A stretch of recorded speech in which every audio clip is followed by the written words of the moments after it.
Assalamualaikum warahmatullahi wabarakatuh. Selamat pagi sahabat Pak Mipa di seluruh tanah air. Salam bahagia, salam perjuangan untuk kita semua. Pagi hari ini saya begitu semangat teman-teman. Di pagi hari Kamis tanggal 21 Maret 2024 pasca pengumuman resmi real count yang dibacakan oleh saudara Ketua KPU, ya, Ketua KPU Republik Indonesia, yang dimana semalam ada terjadi keanehan, di mana beliau di menit kedua, ya, setelah pembacaan surat keputusan untuk siapa yang memiliki suara terbanyak, ada terdengar suara parau teman-teman, suara mau menangis, suara sedih. Ya kan, sehingga menjadi pertanyaan publik. Yang kedua, kekeliruan pemilihan tanggal. Semalam kita kan tahu bahwa semalam itu adalah tanggal 20, kemarin itu tanggal 20 pembacaan keputusan daripada KPU. Namun disebut di situ tanggal 22. Apakah ini hanya faktor keterburu-buruan, ketergesa-gesaan? Silahkan publik yang menilai. Ya kan? Kemudian suara paro itu terdengar sekali, ya, bahwa sedang membacakan dengan nada sedih, teman-teman. Ada apa dengan Ketua KPU? Ya. Kemudian yang membuat saya semangat, bagaimana sikap seorang calon presiden kita dari 01, yaitu Pak Anies Baswedan, kemudian Pak Muhaimin Iskandar, menanggapi dengan jelas, ya kan, menanggapi dengan terang benderang apa yang disampaikan oleh beliau, bahwa, ya kan, kita terima, ya, kita sudah dengarkan. Sekali lagi saya bukan katakan terima, ya, kita sudah dengarkan hasil keputusan yang dibacakan oleh Ketua KPU pada hari ini, kata beliau, dan tidak ada kata ucapan selamat kepada 02. Artinya beliau secara tidak langsung mengatakan menolak keputusan KPU yang dimana disinyalir, diduga banyak catatan-catatan di situ. Ya, mulai dari kekurangan, kemudian ada intimidasi, ada kecurangan. Ini proses sebelum pemilu yang dia yang dia sasar. Ya, calon 01 Pak Anies Baswedan dan Caimin melihat proses daripada pemilu ini itu menjadi catatan penting buat beliau.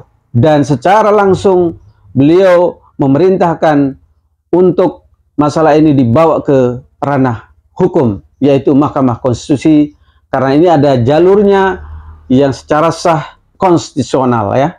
Dan beliau sudah menyatakan sikap semalam, dan saya akan sama-sama, mari kita sama-sama tonton teman-teman apa yang dikatakan oleh Pak Anies, apa yang disampaikan sikap beliau setelah mendengar pembacaan keputusan dari Ketua KPU.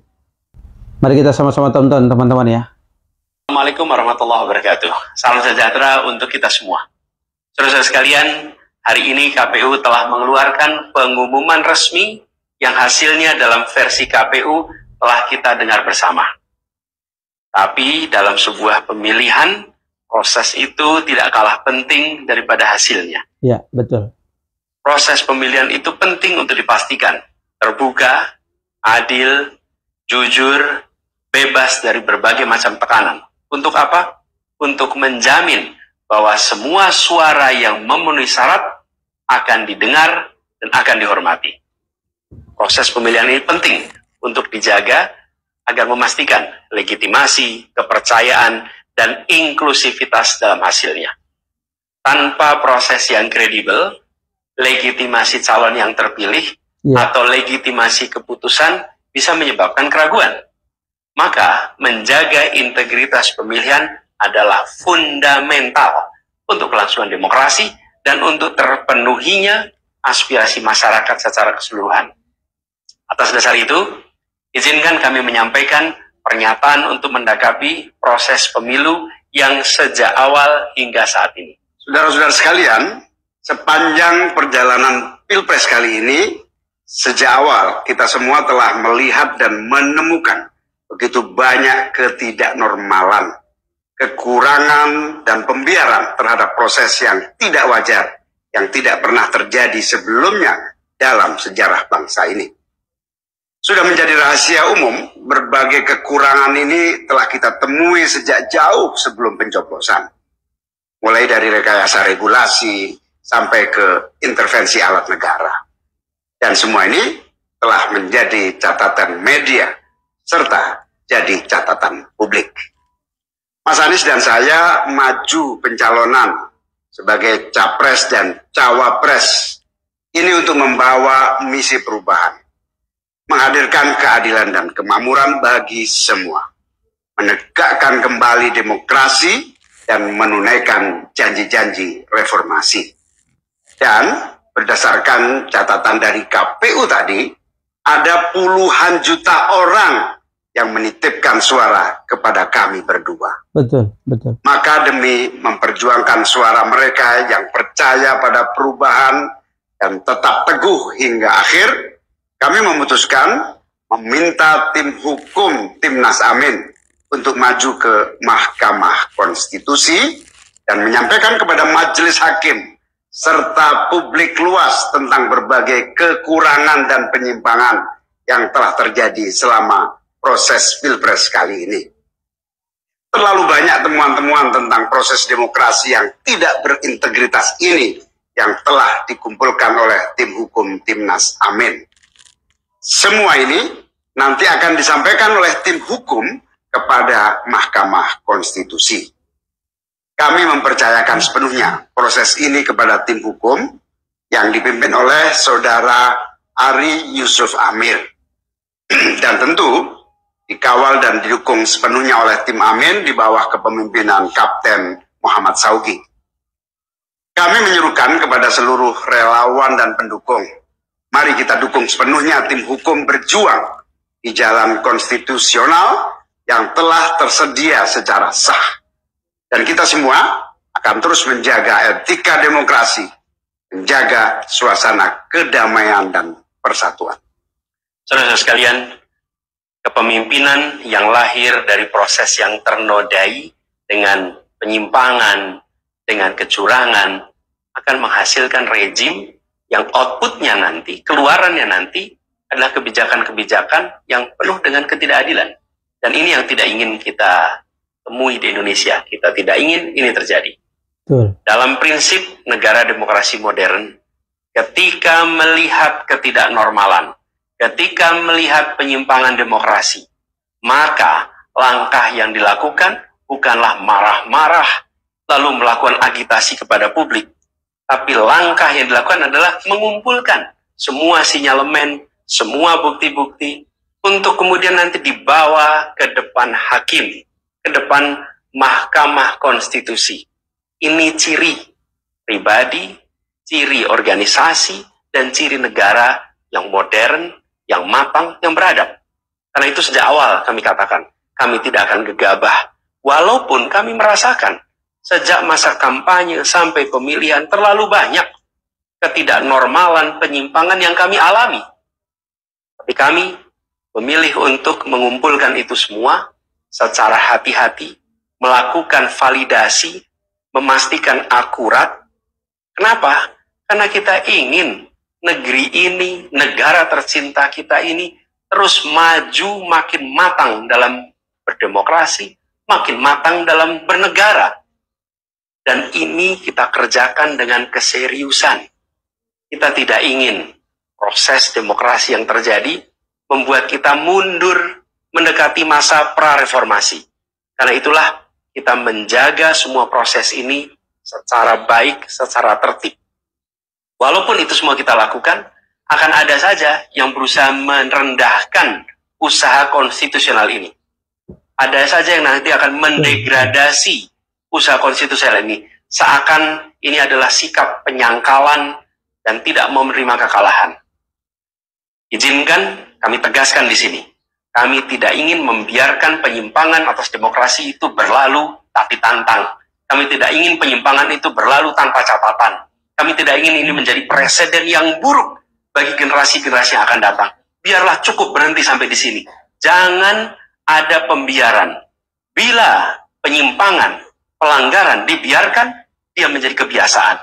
Bila kebiasaan dibiarkan, dia menjadi budaya. Kita tidak ingin budaya demokrasi kita penuh dengan ketidaknormalan. Kita ingin mengembalikan demokrasi kita menjadi demokrasi yang penuh dengan kewarasan. Demokrasi yang mengedepankan adab. Ini yang harus kita kerjakan. Karena itulah kenapa kita memilih jalur ini. Karena kita ingin agar pengalaman ini nantinya tidak menular. Tidak menular kemana? Ke pemilihan-pemilihan berikutnya. Baik pilpres, nanti akan ada ratusan pilkada, akan ada pileg tingkat 1, tingkat 2, yang tidak boleh mengalami yang pernah kita saksikan sama-sama. Walaupun kami sadar, kita ini dalam situasi yang tidak normal. Banyak yang menyampaikan kepada kami, bahwa kemungkinan untuk bisa mendapatkan keadilan itu kemungkinannya amat kecil. Berbagai pihak mengatakan, ini lembaga-lembaga negara yang terkait penyelenggaraan pemilu, terkait penyelenggaraan sengketa, telah terkooptasi oleh oknum-oknum yang sudah terbukti melanggar etik. Bahkan ada yang ketuanya sudah melanggar kode etik berkali-kali, sudah diberikan sanksi berkali-kali, tapi tetap saja dibiarkan menjalankan perannya. Padahal perannya memiliki dampak pada kehidupan seluruh bangsa Indonesia dan perjalanan ke depan negara kita. Meskipun kita dengar itu semua, meskipun kita saksikan ketidaknormalan itu, tapi kami tetap memilih berada pada jalan dan jalur konstitusi. Kami berharap pertolongan Allah Subhanahu wa Ta'ala, pertolongan Tuhan yang Maha Kuasa. Semoga Allah bukakan, Allah teguhkan hati para hakim konstitusi itu, untuk mereka bisa imparsial, untuk mereka memiliki keberanian, untuk mereka mengambil keputusan yang adil, keputusan yang benar, keputusan yang nantinya akan mereka pertanggungjawabkan di hadapan Tuhan yang Maha Kuasa. Keputusan yang akan mereka pertanggungjawabkan di hadapan sejarah perjalanan bangsa Indonesia, yang akan dipertanggungjawabkan di depan anak cucu mereka di kemudian hari. Ini adalah harapan kita, dan kami yakin insya Allah mereka akan bisa menjalankan apa yang menjadi harapan dari kita semua. Mari kita terus jalankan perjuangan ini dengan menjunjung tinggi etika, menjaga kedamaian dan persatuan. Kita dukung langkah tim hukum, dan kita biarkan segala temuan itu nantinya disampaikan dan menjadi rekam sejarah yang tercatat secara resmi dalam lembaran risalah-risalah Mahkamah Konstitusi Republik Indonesia. Ini biar menjadi catatan, ya catatan pengingat, catatan yang penting bagi perjalanan Republik ini, perjalanan bangsa ini di masa yang akan datang. Seperti saya katakan tadi, jangan sampai ini berulang lagi. Dan izinkan kami mengakhiri dengan menyampaikan terima kasih.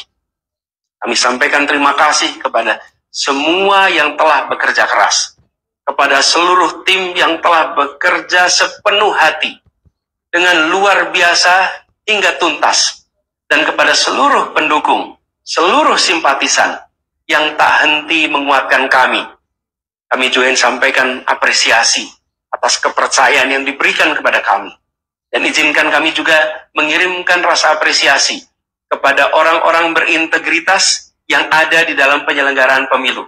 Orang-orang yang memilih untuk menjaga integritasnya, yang tahan dalam tekanan, tak goyang dalam iming-iming, tapi tetap bekerja dengan jujur, dengan berintegritas untuk menghasilkan pemilu yang baik.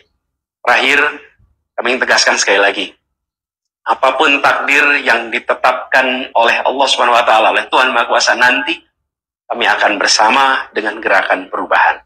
Insya Allah gerakan ini akan terus bergulir, membesar ke depan, dan membawa perubahan-perubahan yang baik, perubahan-perubahan yang diperlukan oleh bangsa ini. Terima kasih, salam hormat untuk semua. Semoga Allah Subhanahu wa Ta'ala meridhoi perjuangan kita. Assalamualaikum warahmatullahi wabarakatuh. Waalaikumsalam warahmatullahi wabarakatuh. Baik sahabat Pak Pipa, itu tadi sikap resmi Amin ya menanggapi hasil pengumuman real count yang dibacakan oleh KPU semalam. Dan beliau tadi ya kita sama-sama dengar sedikit menyinggung mengenai kode etik di mana banyak dilanggar oleh ketua KPU dan anggotanya, komisioner KPU ya, yang sudah berapa kali diberikan sanksi oleh DKPP, ya kan? Kita sama-sama tahu, ya kan, kode etik kalau tidak salah 3 kali ya pemberian sanksi dari DKPP.